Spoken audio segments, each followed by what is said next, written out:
Hey guys, in this video, I'm gonna address a couple of things that comes up on a regular basis, a couple of fears people have, questions people have.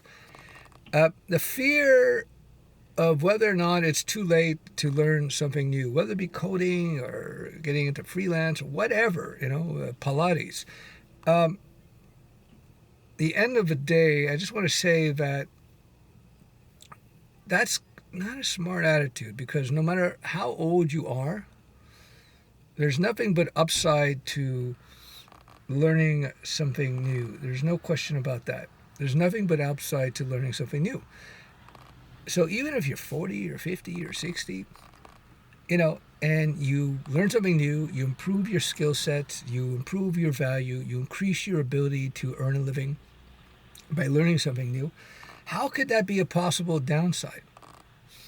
Just in terms of your mental health, it's proven that if you want to maintain your brain, you want to expand it so you don't get, Alzheimer's or whatever. One of the most effective preventative measures is to learn new things, to create new neural pathways. The worst thing you could do is stop learning, because in your brain's like, it's not a muscle, but like a muscle, if you stop using the muscle atrophies and it falls apart, and it's more prone to injury. It's less flexible. And it's a recipe for decline. So for no other reason, if you learn something new, you're just going to improve the flexibility, the plasticity, if you will, of your brain. It's nothing but upside. That being said, in terms of practical implementation, let's say you learn a particular framework, a particular language, and you find that there's no jobs in that. Did you waste your time? Not even close. Why? Because with every new framework that you learn, your skills as a developer, as a coder, increases. So I learned a bunch of programming languages, a few programming languages that are now no longer in use. And though I devoted a lot of time and I wrote a lot of that code, was it a waste of time? No. First of all, I made money with it. Second of all, even if I didn't make money with it, what you're going to find as you learn each new technology, whether it be programming language, a framework, whatever, every time you learn something new, you gain a little bit more insight into that field altogether. So like when I was learning martial arts, I was learning how to fight, I would take different fighting styles, different teachers.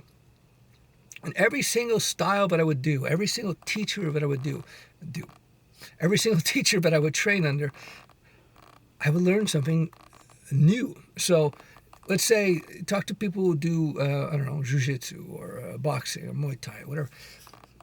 Even if you go from one jiu-jitsu teacher to another, each teacher is going to have their own little emphasis. They're going to have their own take on things.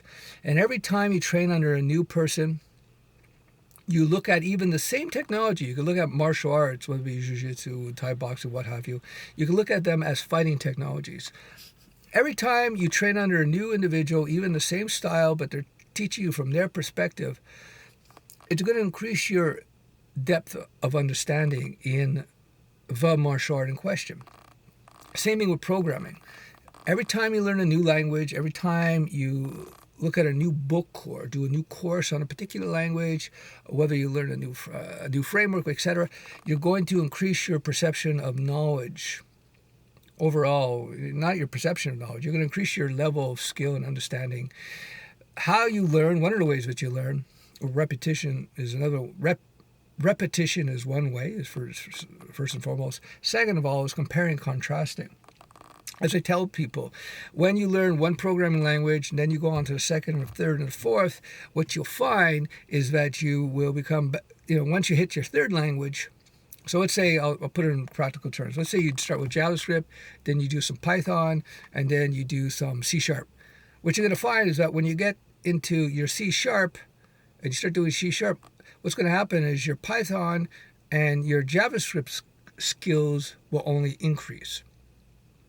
Yes, by learning C#, your JavaScript and your Python skills will increase. If you start off with JavaScript and then you do Python, just by doing Python, your JavaScript skills will increase. Or it doesn't matter what order. To be clear, I'm not saying C# has special insight that gives you insight into other languages. No, no, no. I'm just saying that each successive programming language will give you a better understanding of not just that particular language, but all languages. So does that mean that you should learn 10 languages at the same time? No, no. You do one at a time, and then you move on from there. There are stages to learning, by the way. There are stages to learning where when you first start off, you have to stay focused on what you're doing at that time. So, for example, if you're learning programming for the first time, let's say you choose Python or whatever language you choose. You got to learn it so you're comfortable with it. You can write your basic programs in Python or maybe intermediate level programs with Python. You have to get to that point before you move on to a second language. You don't want to do 10 hours of Python training and then jump to something else. You got to get it to a point where you're comfortable with the basic concepts expressed in the Python language, object-oriented concepts and modules, and writing clean code, etc., code blocks, that kind of stuff. Once you have a solid understanding of those fundamentals, then you move into other languages, which you'll find, let's say it takes you a month or two to wrap your head around Python. I'm not saying you're going to be an expert, but you'll be able to write basic Python and be able to write code that's functional. Then if you jump into your second language, whether it be JavaScript or PHP or whatever, you'll find that instead of taking you 2 months, you'll do it in like a couple weeks. It's that much faster. When you get your third language, instead of 2 weeks, it's going to take you 1 week. Doesn't mean you're going to be an expert in these other languages, but it means that you will be able to learn them so much more quickly because all of these languages share so many of the same principles, same concepts, same techniques, with some variations here and there.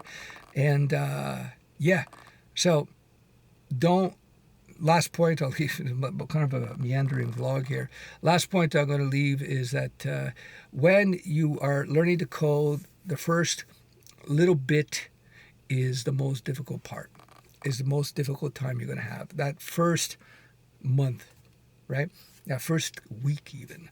Once you get past that, then the whole thing starts to sail nice and smooth. I had several of my students who said after just 1 month, knowing nothing, they jump into the Studio Web curriculum of courses, and next thing you know, within a month, they're getting jobs or they're making money as freelancers. It can get there. It doesn't mean you're going to be a master. It takes time to become a master, but you don't need to be a master or even an expert to be a paid coder. There's such a huge demand for software development and coders. It's unbelievable. Anyway, I hope that helps. I hope this gives you guys some encouragement. I understand how there can be some insecurities and emotional, psychological issues to contend with when you're jumping into anything new. It's been such a long time since I found myself there, so I kind of forget that. But I experienced it as well. But after it's like dating. If you only ask out a girl once a year or twice a year, it could be nerve-wracking. But if you're out talking to women all the time, boom, boom, boom, boom, boom, boom, boom, boom, boom, boom, it becomes like, oh, whatever. There's a lot of women, hey, how you doing? Okay, you don't like me? Okay, next. Hey, how you doing? Yeah, you don't like me? Okay, next. You get used to it after a while. And it becomes no big deal. Same thing with learning new technology. Same thing with jumping into new jobs, new business, new environment. First time is the hardest. It just gets easier. So repetition, my friends, repetition. It's like these videos, for example. I think I started the YouTube channel, or I jumped back into a few years ago, not necessarily because I want to become a YouTuber. I don't consider myself a YouTuber, even though I do YouTube. YouTube is much more of a hobby for me at this point in time, although it does help with my marketing. There's no question about that.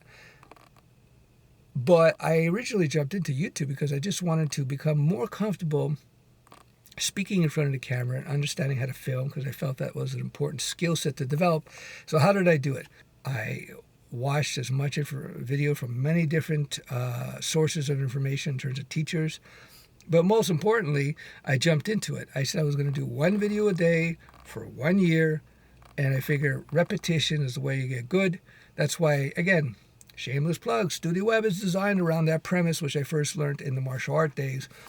getting in the ring, if you will, doing the thing that you want to do is how you get good. So with video, I said, I'm going to do a video a day. Why? Because if I do 365 videos, I figure you do anything 365 times, you're going to get decent at it, right? You're going to get decent at it.